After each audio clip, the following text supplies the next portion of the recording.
ನಮಸ್ಕಾರ. ರಾಯ್ನೆಟ್ನಲ್ಲಿ ಸ್ವಾಗತ. ಇವತ್ತು ಈ ವಿಡಿಯೋದಲ್ಲಿ ನೋಡೋಣ ಮನಿ ಟ್ರಾನ್ಸ್ಫರ್ V6 ಯಾವ ರೀತಿಯಿಂದಾಗಿ ಮಾಡೋದು ಅಂತ.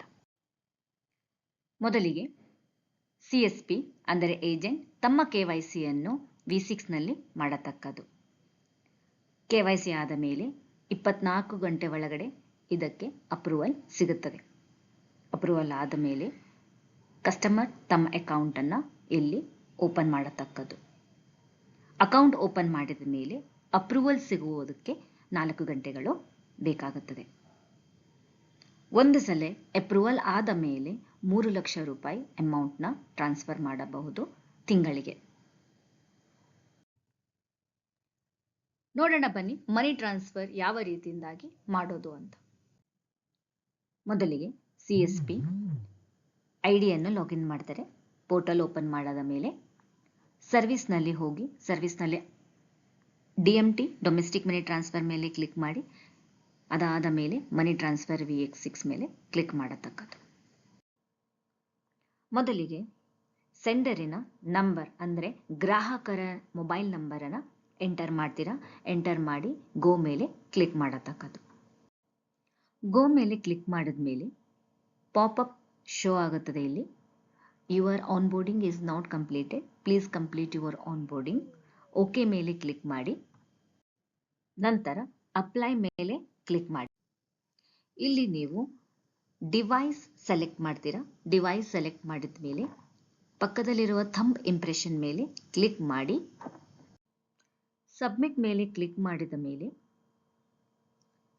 ಕಸ್ಟಮರ್ ಪರದೆಯ ಮೇಲೆ ಇನ್ನೊಂದು ಪಾಪಪ್ ತೋರುತ್ತದೆ. Your KYC not approved yet, please wait for 24 hours.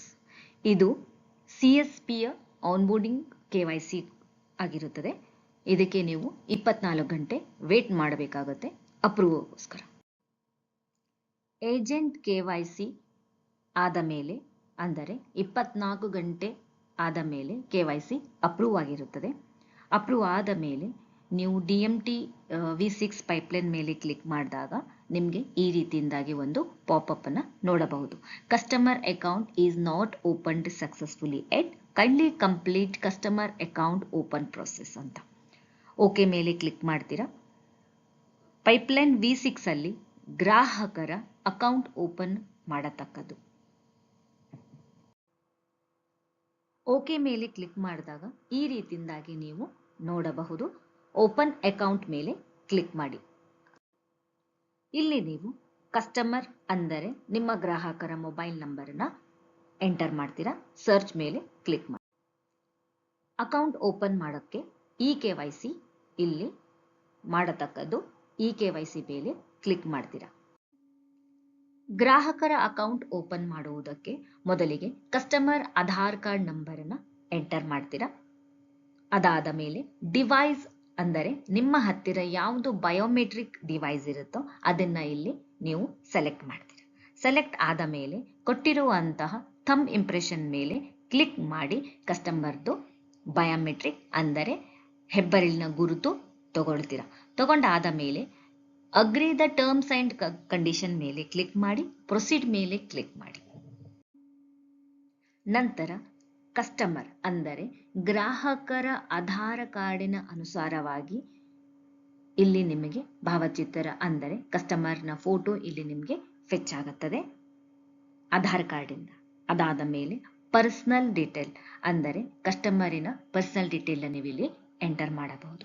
Enter ಮಾಡುವುದಕ್ಕೆ ಮದರ್ ನೇಮ್ ಅಂದರೆ ತಾಯಿಯ ಹೆಸರು, ತಂದೆಯ ಹೆಸರು, ಮ್ಯಾರಿಟಲ್ ಸ್ಟೇಟಸ್, ಅಕ್ಯುಪೇಷನ್ ಏನು ಕೆಲಸ ಮಾಡುತ್ತಾರೆ, ಇಮೇಲ್ ID, ನೇಮ್, ಸ್ಟೇಟ್, ಜಿಲ್ಲೆ ಯಾವುದು, ಸಿಟಿ ಯಾವುದು, income slab, religion, education code ಇದೆಲ್ಲವೂ ಮಾಹಿತಿಯನ್ನು ಇಲ್ಲಿ ನೀಡಬೇಕಾಗುತ್ತದೆ ಗ್ರಾಹಕರು. ನಂತರ ಗ್ರಾಹಕರು ಪೊಲಿಟಿಕಲಿ ಎಕ್ಸ್ಪೋಸ್ಡ್ ಪರ್ಸನ್ ಆದಲ್ಲಿ ಎಸ್ ಅಂತ ಸೆಲೆಕ್ಟ್ ಮಾಡಿ, ಇಲ್ಲದಿದ್ದಲ್ಲಿ ನೋ ಅಂತ ಸೆಲೆಕ್ಟ್ ಮಾಡಿ. ಆಧಾರ್ ಕಾರ್ಡಿನ ನಂಬರಿನ ಅನುಗುಣವಾಗಿ ನಿಮಗೆ ಇಲ್ಲಿ ಅಡ್ರೆಸ್ನ ಫೆಚ್ ಆಗಿರುತ್ತದೆ. ಒಂದು ವೇಳೆ ಆಧಾರ್ ಕಾರ್ಡ್ ಅಡ್ರೆಸ್ ಮತ್ತೆ ಕಮ್ಯುನಿಕೇಶನ್ ಅಡ್ರೆಸ್ ಇರುವಂಥ ಸ್ಥಳ ಬೇರೆ ಆದಲ್ಲಿ ನೋ ಅಂತ ಕೊಟ್ಟಿದ್ದಾರೆ. ಕೆಳಗಡೆ ನಿಮಗೆ ಇಲ್ಲಿ communication address different from Aadhaar address ಅಂತಿತ್ತು ಅಂತಂದ್ರೆ ಸೆಲೆಕ್ಟ್ ಮಾಡಿ ಅದನ್ನ ಅಡ್ರೆಸ್ಸನ್ನು ನೀವಿಲ್ಲಿ ಎಂಟರ್ ಮಾಡಬಹುದು. ನಂತರ ಆಧಾರ್ ಸೀಡಿಂಗ್ ಅಲ್ಲಿ ನೀವು ನೋ ಅಂತ ಸೆಲೆಕ್ಟ್ ಮಾಡಿ ಫ್ಯಾಕ್ಟರ್ ಡಿಕ್ಲರೇಷನ್ ಮೇಲೆ ಕ್ಲಿಕ್ ಮಾಡಿ. ಇಲ್ಲಿ ನೀವು I am Indian resident paying ಇತ್ತು ಅಂತಂದ್ರೆ ಸೆಲೆಕ್ಟ್ ಮಾಡಿ. I am a tax resident of outside India ಇತ್ತು ಅಂತಂದ್ರೆ ಔಟ್ಸೈಡ್ ಇಂಡಿಯಾ ಮೇಲೆ ಸೆಲೆಕ್ಟ್ ಮಾಡಬೇಕು.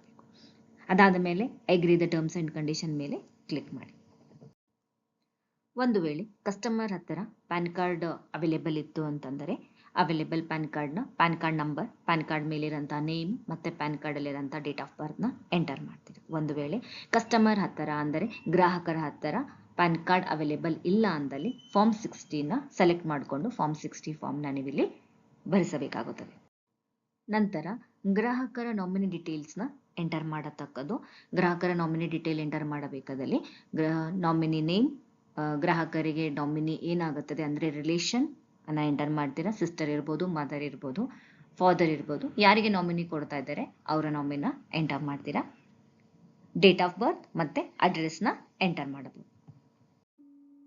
ನಂತರ ಇನಿಷಿಯಲ್ ಫಂಡಿಂಗ್ ಅಂದರೆ ಮೊದಲಿಗೆ ಮೊತ್ತವನ್ನು ಕೇಳುತ್ತದೆ.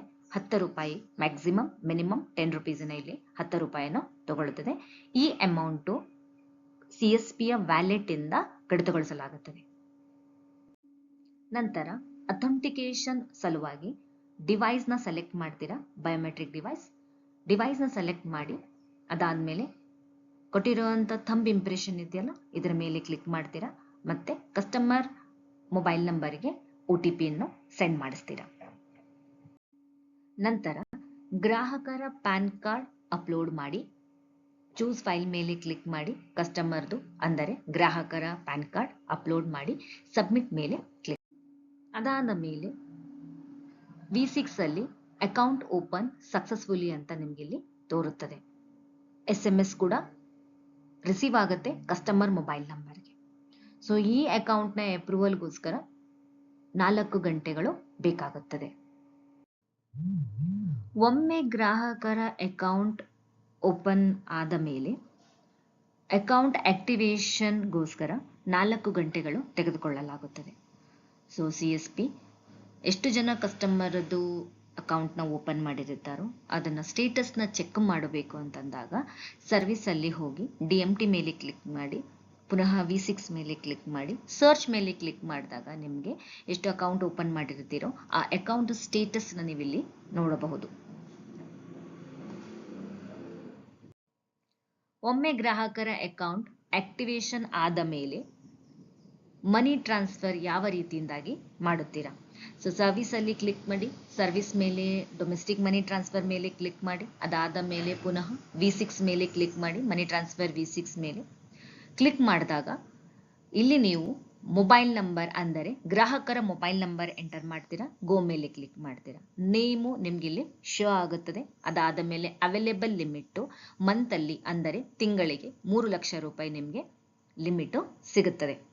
ಅದಾದ ಮೇಲೆ ಆಡ್ ಮೇಲೆ ಕ್ಲಿಕ್ ಮಾಡಿದಾಗ ಕಸ್ಟಮರ್ ಯಾವ ಅಕೌಂಟ್ ನಂಬರ್ಗೆ ಅಮೌಂಟ್ನ ಟ್ರಾನ್ಸ್ಫರ್ ಮಾಡ್ತಾ ಇದ್ದಾರೋ ಮೊತ್ತವನ್ನು ಟ್ರಾನ್ಸ್ಫರ್ ಮಾಡ್ತಾ ಇದ್ದಾರೋ ಆ ಅಕೌಂಟ್ ನಂಬರ್ನ ನೀವಿಲ್ಲಿ ಆ್ಯಡ್ ಮಾಡ್ತೀರಾ. ಸೊ ಎಷ್ಟು ಹಣವನ್ನು ನೀವು ಟ್ರಾನ್ಸ್ಫರ್ ಮಾಡಬೇಕು ಅನ್ಕೊಂಡಿದ್ದೀರೋ ಆ ಅಮೌಂಟ್ನ ಎಂಟರ್ ಮಾಡಿ ಅದಾದಮೇಲೆ ಟ್ರಾನ್ಸ್ಫರ್ ಕಸ್ಟಮರ್ಗೆ OTP ಹೋಗುತ್ತದೆ. OTPನ ಎಂಟರ್ ಮಾಡಿ ಅಮೌಂಟು ಟ್ರಾನ್ಸ್ಫರ್ ಆಗುತ್ತದೆ. ಧನ್ಯವಾದಗಳು.